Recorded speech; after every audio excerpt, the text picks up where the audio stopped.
Picture this. You were not just any Roman citizen, but a senator, a man whose family name has carried weight for centuries. You wear the toga with its purple stripe of nobility, and your presence in the Senate has long been a symbol of Rome's enduring traditions. Tonight, you have received something most men would consider the pinnacle of honor. A golden invitation to dine with the emperor himself.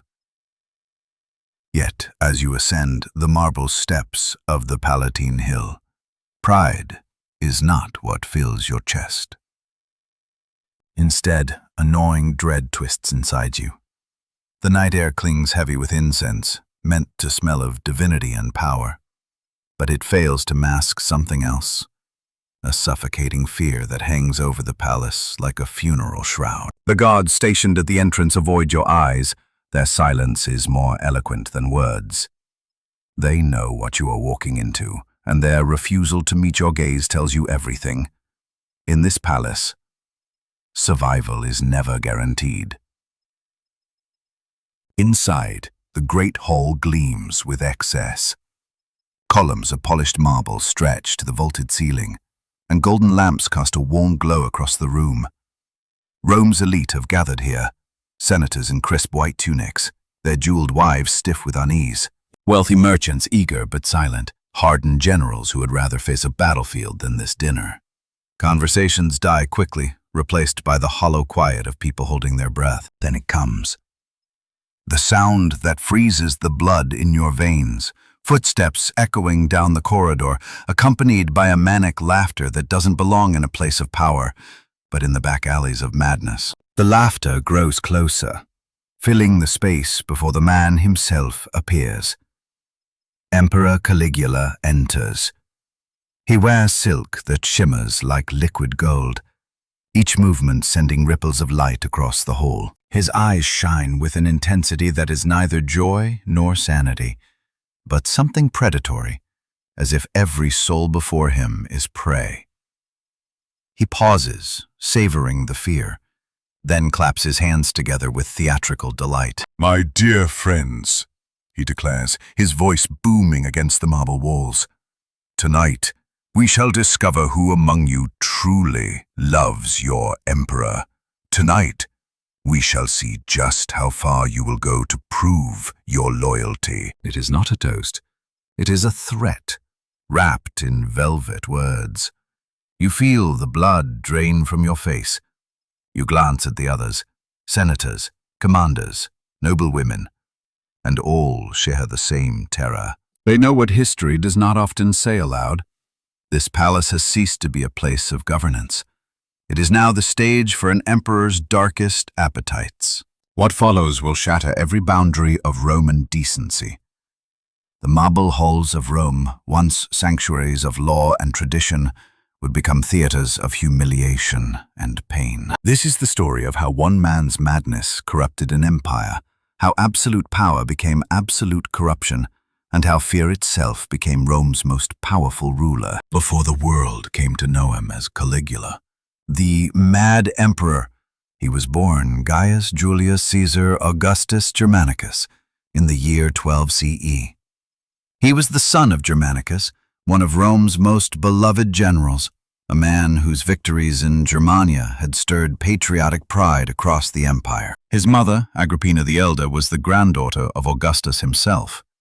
Young Gaius was born into the very heart of imperial Rome, a child destined for greatness, or at least for power. It was the legions that first gave him the name Caligula, meaning little boots. As a boy, he often accompanied his father on military campaigns, dressed in miniature armor and tiny soldiers' sandals, or caligae. The soldiers adored the sight of this child marching alongside them, a living mascot of Rome's future. They laughed, cheered, and called him Little Boots. To them, it was affectionate. To history, it would become prophetic. The child, dressed like a soldier, would grow into a man who wielded the sword of power with terrifying cruelty. Yet Caligula's childhood was anything but innocent. Behind the scenes of Rome's triumphs lurked a world of whispers, betrayals, and poisoned cups. By the age of 7, the boy had already tasted tragedy. His father Germanicus died suddenly under mysterious circumstances while commanding in Syria. Rumors swirled like vultures. Some said disease had claimed him. Others whispered that Emperor Tiberius himself, jealous of Germanicus's popularity, had ordered his poisoning. The funeral was a spectacle of grief. The people of Rome mourned Germanicus as if the soul of the Republic itself had died. But for Caligula, the loss was far more intimate. He had lost the one figure who gave him both protection and pride. Worse still, the child soon watched as the empire turned its cruel gaze upon the rest of his family. His mother, Agrippina, outspoken and proud, clashed openly with Tiberius. That was a mistake no one survived for long. She was exiled, humiliated, and left to waste away in despair. His brothers followed, imprisoned, starved, executed. Piece by piece, the family of Germanicus was torn apart, victims of imperial paranoia. Imagine being a child in such a world. Every knock at the door might mean exile. Every banquet might conceal poison. For Caligula, safety was an illusion. He learned early that survival meant silence, that trust was a luxury no Roman prince could afford. He mastered the art of deception, wearing a mask of harmless obedience, while inside he learned to bury his terror and to bide his time. Historians often argue that these early traumas shaped the emperor he would become. A boy who had seen his family destroyed by power learned that mercy was weakness. A child, forced to hide his pain, would one day wield humiliation as a weapon. The affectionate little boots of the legions would grow into a man who understood, with chilling clarity, how fragile honor and dignity could be when crushed beneath imperial will. Caligula's boyhood became a long lesson in survival. After the death of his father, after the exile of his mother, after the slow disappearance of his brothers one by one, the young prince understood a truth that would define his life. In Rome, family ties were not protection. They were targets. Exiled to the island of Capri, he was placed under the watchful eye of Emperor Tiberius, the same man rumored to have murdered his father. Capri was no paradise. The emperor's villa stood like a fortress above the sea, its halls filled with shadows of cruelty. Ancient writers whisper of horrors there. Tiberius, reclusive and suspicious, surrounded himself with sycophants and informers, and a young Caligula walked among them like a lamb in a den of wolves. He learned to hide his true feelings. To cry was to invite suspicion. To question was to court death. So he became what he had to be, silent, smiling, obedient, the perfect mask. But behind that mask he was watching, he was remembering. He was learning how power operated in its rawest form. Imagine the boy, at night, hearing the footsteps echoing down the corridors, never knowing if they would stop at his door. Imagine the fear that the same fate that had consumed his mother might come for him at any moment. He grew up in the constant company of fear, and fear has a way of twisting the soul. Roman historians describe Caligula in those years as a serpent raised among vipers. He perfected the art of appearing harmless enough that Tiberius spared him when others fell. But this was no accident. Caligula had already grasped that survival was not about strength. It was about control, about knowing when to kneel and when to wait. The boy who wore little soldier's boots had become a man in waiting, forged in fire and silence. His family's destruction did not break him, it hardened him. And when the old emperor finally died, Caligula would step into power not as a savior of Rome, but as a survivor who had learned that life itself was nothing more than a stage for cruelty. When Emperor Tiberius finally died in 37 CE, the news spread through Rome like the lifting of a suffocating weight. For more than 2 decades, the empire had lived under his reign of suspicion and fear. Tiberius had retreated to Capri, ruling from the shadows, letting paranoia poison the veins of government. Senators were executed for whispers, noble families destroyed by rumor. Rome had grown weary of an emperor who behaved more like a ghost than a ruler. And then came Caligula. Just 24 years old, handsome, the son of the much-beloved Germanicus. For the Roman people, he was a symbol of hope. Here was the child they had adored on the front lines, the living memory of a general they had worshipped. Crowds filled the streets, hailing him as the dawn after a long night. His first acts seemed to justify their faith. He recalled political exiles, allowing families long torn apart to reunite. He ordered the ashes of his mother and brothers, once condemned, to be brought back to Rome with honor, a gesture that moved the people to tears. He granted generous bonuses to the Praetorian Guard, ensuring their loyalty, and hosted grand spectacles in the Circus Maximus. Games, races, gladiatorial fights. Spectacles that rekindled the old joy of Rome. For 7 golden months, Caligula was everything the empire had dreamed of. Senators praised him as merciful. The people cheered him as generous. Even hardened soldiers believed a new Augustus had risen, a ruler who would restore dignity to Rome after years of suspicion. Imagine the relief of the Roman aristocracy, long suffocated under Tiberius's secret trials, now finding themselves embraced, celebrated, even rewarded. Imagine the joy of the common people, who at last had a ruler young, charismatic, and willing to spend on their entertainment. For a brief moment, the empire believed again. But hope in Rome was fragile. Beneath the applause, beneath the golden light of new beginnings, something darker waited. Caligula's smile concealed wounds too deep to heal. And soon illness would strike him down, and when he rose again, it would not be as the emperor the people had loved, but as the tyrant history would never forget. Barely 7 months into his reign, when Rome's love for him still burned bright, Caligula was struck by a sudden and terrible illness. Ancient writers call it a brain fever, its symptoms violent, its effect paralyzing. For days he hovered between life and death, his body racked with pain, his mind clouded in delirium. Rome held its breath. Temples filled with offerings, prayers rose from every quarter of the city. Senators who had once feared Tiberius now knelt in desperation, begging the gods to spare their young emperor. Mothers whispered Caligula's name at their household shrines. Gladiatorial games were postponed, and business in the forum slow to a halt, as if the empire itself had paused to wait for his fate. And then, against the odds, he recovered. But the man who rose from that sickbed was not the same one who had laid upon it. Some historians believe the fever scarred his brain, leaving him permanently damaged. Others argue it merely stripped away the fragile mask of restraint he had worn until then.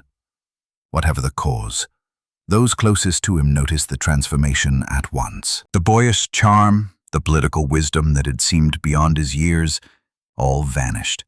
In their place stood someone different, a man whose eyes gleamed with unsettling intensity, whose laughter lingered too long, whose appetites no longer knew boundaries. At first, the signs were subtle. Extravagant spending, lavish banquets, odd remarks in private meetings. He seemed restless, unable to sit still in the rhythm of governance. But behind the closed doors of the Palatine Palace, darker impulses stirred. Servants whispered of his moods, sudden rages, bursts of cruelty, unsettling requests in the dead of night. And Caligula himself began to whisper something to those who dared listen. That in the moment of his sickness, as he drifted close to death, he had glimpsed a truth. He was untouchable. The gods themselves had spared him, and if he could survive even death's embrace, then what in this world could possibly restrain him? That revelation, whether real or imagined, became intoxicating. He was emperor, master of Rome, master of life and death itself. And he would begin to test that power, pushing past the boundaries of decency, of law, even of humanity itself. The fever had not just marked his body, it had marked Rome. At first, the Roman public saw only glimpses of change. Their emperor, once generous, now seemed consumed by excess. Coins were minted in staggering quantities. Festivals multiplied, and banquets grew ever more decadent. What had once been gestures of goodwill now began to feel like attempts to drown the empire in spectacle, as if distraction itself could hold the cracks together. Inside the palace, however, the transformation was impossible to ignore. Those closest to Caligula were the first to feel the sting of his new nature. Servants who had faithfully served the imperial household for years suddenly found themselves reduced to toys for his amusement. Young male slaves were summoned to his chambers and forced to endure his whims. The female attendants fared no better. Caligula prowled the corridors at night like a predator, pulling women from their beds, demanding not companionship but submission. These were not acts of passion. They were demonstrations. Each encounter was less about desire than about power. Reminders that in the emperor's world, no body, no soul, no boundary could resist him. The Senate still believed they could manage him, flatter him, guide him. But Caligula had lived too long under the shadow of Tiberius to trust the Senate's games. He had learned on Capri that the true engine of Rome was fear, not law. And now he wielded that engine with a precision that chilled even his closest allies. Rumors began to circulate. The emperor's laughter echoing down empty halls, his sudden fits of rage, his unnerving silences in the middle of conversations. To many, it seemed as if Caligula had not survived his fever at all, but that some darker spirit had risen in his place. Yet what was unfolding was not madness alone. It was calculation. Caligula had tasted absolute power and discovered its most intoxicating truth, that when no one can stop you, cruelty itself becomes a form of entertainment. The mask of mercy, of youthful hope, slipped away. In its place stood an emperor who would begin to bend Rome's most sacred traditions into weapons, who would turn the lives of senators and their families into his stage. The palace was no longer a seat of government. It was becoming a theater, and Rome's nobility its unwilling actors. Caligula's cruelty soon outgrew the confines of servants and slaves. His gaze turned toward the very symbols of Roman dignity, the wives of senators, generals, and magistrates.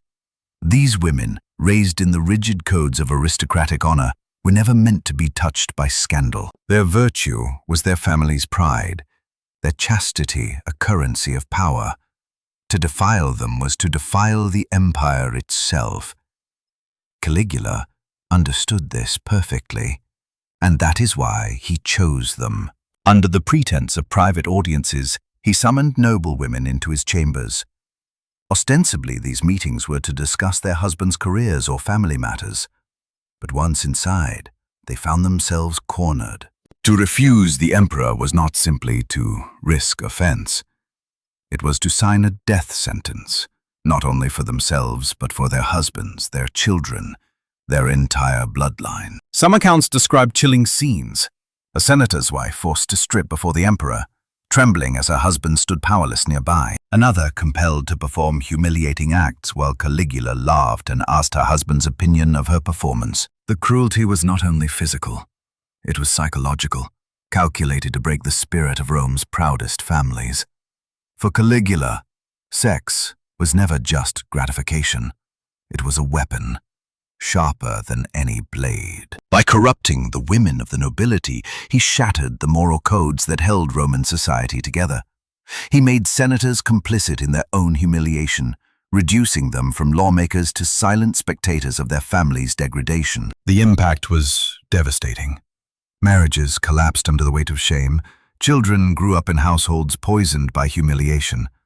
Generations of carefully built aristocratic honor were dismantled in a single night's cruelty. And yet, Caligula delighted in it. The fear in a woman's eyes, the clenched jaw of her husband, the silence of the Senate chamber the next day. All of it confirmed the truth he had learned in his illness. He could do anything. No law, no god, no man could stand in his way. The emperor had discovered his most terrifying instrument of rule, domination through intimacy. And soon, what began behind closed doors would spill into the open, transforming Rome's sacred banquets into spectacles of terror. It began as dinners. Invitations, gilded with the emperor's seal, impossible to decline, arrived at the homes of Rome's elite. Senators, their wives, and sometimes even their daughters were summoned to the palace. Outwardly, these were gatherings of refinement. Wine, poetry, roasted delicacies, the soft murmur of cultured conversation. But beneath the polished veneer lurked an inevitable dissent. At first, the evenings followed tradition. Guests reclined on couches, musicians played, and servants filled goblets with rich Falernian wine. Laughter echoed, though always a little too loud, a little too forced. Everyone knew that in this palace, laughter was less about joy than survival. Then, at Caligula's whim, the mask of civility would fall away. With a smile that chilled more than any frown, he would turn to a senator and say something like, "Your wife has the most beautiful eyes. I wonder how they look when filled with tears." The hall would freeze. The husband, pale, would force a nod of agreement because to object was to invite death. And before the eyes of the entire assembly, the wife would be dragged forward to endure whatever degradation Caligula demanded. The banquets became rituals of humiliation. Noble women were ordered to perform before their husbands, their children, their peers. Senators who once commanded legions stood helpless as their wives were reduced to playthings. To Caligula, the shame of the men was as intoxicating as the acts themselves. He turned the dinners into theater. Guests were arranged so that husbands had no choice but to watch, their faces twisted with silent rage. Caligula relished the spectacle. The trembling of a mother forced to kneel, the broken silence of a daughter used as proof of her family's obedience, the haunted eyes of a senator realizing he had lost not only power but honor. Rome's sacred banquet hall, once a space for diplomacy and alliance, became an arena where dignity was devoured. The orgies that followed were not celebrations of pleasure, but orchestrated scenes of submission, choreographed to demonstrate that no family, no lineage, no virtue was beyond the emperor's reach. By the end of such nights, senators stumbled home like beaten men, their families shattered, their pride in ruins. The next morning they still filed into the Senate chamber, silent, obedient, stripped of all authority. Caligula had found a method to bind the empire's nobility tighter than chains. He had enslaved them not with iron, but with shame. As Caligula's appetites expanded, the very stones of the Palatine palace began to change. No longer content with private chambers or improvised banquets, he commissioned new rooms, new designs, reshaping the emperor's residence into a labyrinth of staged perversions. Architecture itself became a tool of domination. Ancient fragments hint at these transformations. Rooms stripped of their normal furnishings, replaced with couches arranged in circles so that every angle of the body could be observed. Walls adorned with silks and mirrors, multiplying the image of humiliation 100-fold. Some spaces resembled small amphitheaters, with raised seating encircling a central stage where degradation was not hidden but displayed, an arena where sex was not intimacy, but spectacle. His own bedchamber became a place of dread. Unlike emperors before him who guarded their private quarters with secrecy, Caligula outfitted his rooms with entrances and galleries that allowed audiences to watch. For him, being seen was as essential as the act itself. Power was not truly power unless it was witnessed, unless it left an imprint of fear on every spectator's soul. There were whispers that he even designed spaces with drainage systems built into the floors, not for luxury, but for efficiency, to cleanse away the aftermath of acts too grotesque to name. Each architectural detail, each modification, was part of a cruel theater where human dignity was staged, stripped, and erased. Visitors who entered the palace at night could no longer pretend it was a place of governance. The marble halls of Augustus, once echoing with debates of empire, now reverberated with laughter, sobs, and the hollow applause of terrified spectators. Rome's political heart had been remodeled into a carnival of submission. For Caligula, these rooms were more than chambers of excess. They were monuments. Every couch, every arch, every hidden gallery proclaimed the same message. Here the emperor is not bound by law, by custom, or by morality.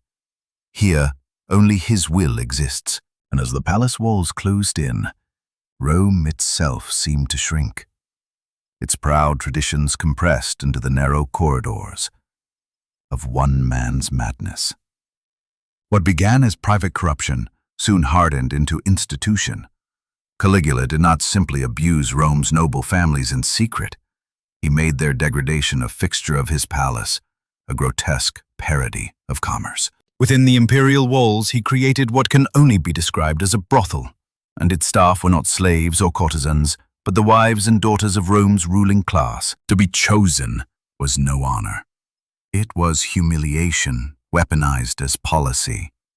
A senator's wife might one day be ordered to present herself in the brothel, not for her emperor alone, but for his guests, his favorites, even foreign dignitaries. Sometimes, in an act of ultimate contempt, Caligula allowed common soldiers to partake, ensuring that the bloodlines of Rome's most ancient families were humbled by men they once would have scorned as beneath them. The emperor did not hide this.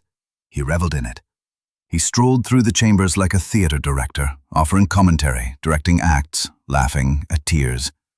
He charged fees for participation, mocking the very idea of noble dignity by reducing it to a marketplace transaction. To Rome's elite, it was an unspeakable insult. To Caligula, it was proof that no power, no wealth, no ancestry could shield anyone from his will. For the women, the torment was beyond endurance. Raised to see chastity as the crown of their honor, they were now displayed as commodities. They were forced not only to endure, but to perform, their bodies serving as currency in the emperor's twisted economy of fear. Many left those chambers broken, their spirits shattered, their marriages destroyed. But the deeper cruelty lay in what the brothel represented. It was not simply sexual debauchery, it was a declaration. The boundaries between noble and slave, wife and harlot, sacred and profane, no longer existed. Under Caligula, all were reduced to the same role: instruments of imperial pleasure, pawns in a game designed to erase the very concept of Roman virtue. The Palatine Hill, once the seat of empire, had become a marketplace of shame, and every senator who walked into the Senate chamber afterward carried not only his toga of office, but the invisible stain of his family's dishonor. If turning noble women into playthings was an attack on Roman families, then what came next was an attack on Rome itself. Caligula began to blur and then erase the line between the sacred and the obscene. The rituals that had defined Roman identity for centuries, ceremonies meant to honor gods and bind the state together, were seized and twisted into stages for humiliation. In the Senate, governance became theater. While senators debated laws and policies, Caligula might summon their wives into the chamber itself. Before the eyes of Rome's most powerful men, these women were ordered to perform acts that mocked both marriage and state. Official decrees were signed, not in solemn dignity, but against a backdrop of sexual coercion. The empire's laws were tainted at their very moment of birth. Religious rites suffered the same fate. Caligula proclaimed himself divine, not merely an emperor, but a living god. And if he was a god, then every act performed for him became a form of worship. Festivals once devoted to Jupiter, Mars, or Venus were remade as orgiastic displays. Priestesses sworn to chastity were forced into public intercourse, their vows shattered, their sanctity desecrated. Even marriage, the most sacred bond of Roman society, was dragged into this spiral of degradation. Caligula wed and divorced with shocking speed, sometimes marrying a woman one day and discarding her the next. But these ceremonies were not unions.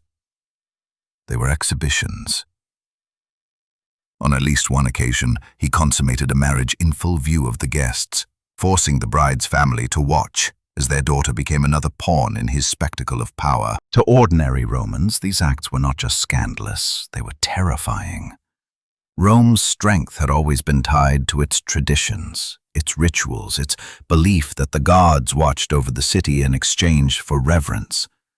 If those rituals were defiled, what protection remained? If the gods themselves were mocked, who could Rome turn to for salvation? Caligula understood this dread. That was precisely why he did it. To him, desecration was the purest expression of control. By corrupting what Romans held most sacred, he proved that not even their gods could shield them from his will. The temple and the palace became indistinguishable.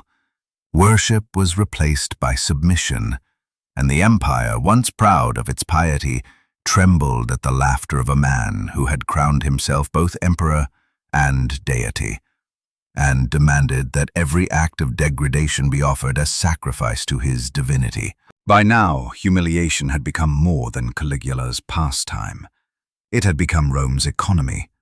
The emperor discovered a way to turn his darkest appetites into a system of control, transforming sex itself into a form of taxation. Families of wealth and prestige were summoned to the palace with an unspoken understanding. Their women would serve, or their fortunes and lives would be forfeit. The most beautiful wives and daughters of Rome's elite were demanded as tribute, their bodies offered as payment for political survival. It was not a choice. It was extortion, dressed as devotion. Some were called for a single night, others for weeks. The length of service was determined not by custom but by whim, or by the size of the family's fortune. The richer the house, the longer their women were kept at the palace. In effect, noble lineage had become a liability. The more respected your bloodline, the more likely Caligula would claim it. Those who resisted faced punishments too brutal to imagine. A woman who refused might be dragged into public spectacle, forced to perform acts before jeering crowds. Some were sold into actual brothels outside the palace, stripped of their noble status, forced to serve common soldiers and slaves as the ultimate act of degradation. Others who attempted suicide found no release for their families. Caligula would punish survivors instead, executing husbands, impoverishing children, erasing entire bloodlines from Rome's aristocracy. For the women themselves, the torment was unbearable. Raised in a culture where chastity was the essence of honor, they found themselves torn between protecting their virtue and protecting their families. A wife who gave in spared her husband's life, but destroyed his dignity. A daughter who submitted might preserve her family's fortune, but left her lineage forever stained. This was Caligula's genius in cruelty. No matter what choice was made, the family lost. And that loss reverberated far beyond the palace walls. Marriages collapsed under shame. Alliances crumbled as dishonored senators withdrew into silence. The very pillars of Roman society, loyalty, duty, and virtue, were corroded by a single man's obsession with domination. As if shattering Rome's men and women were not enough, Caligula extended his corruption to those least able to defend themselves, the children of Rome's elite. Ancient sources, careful in their wording, leave gaps we can never fully fill. But the silence itself is damning.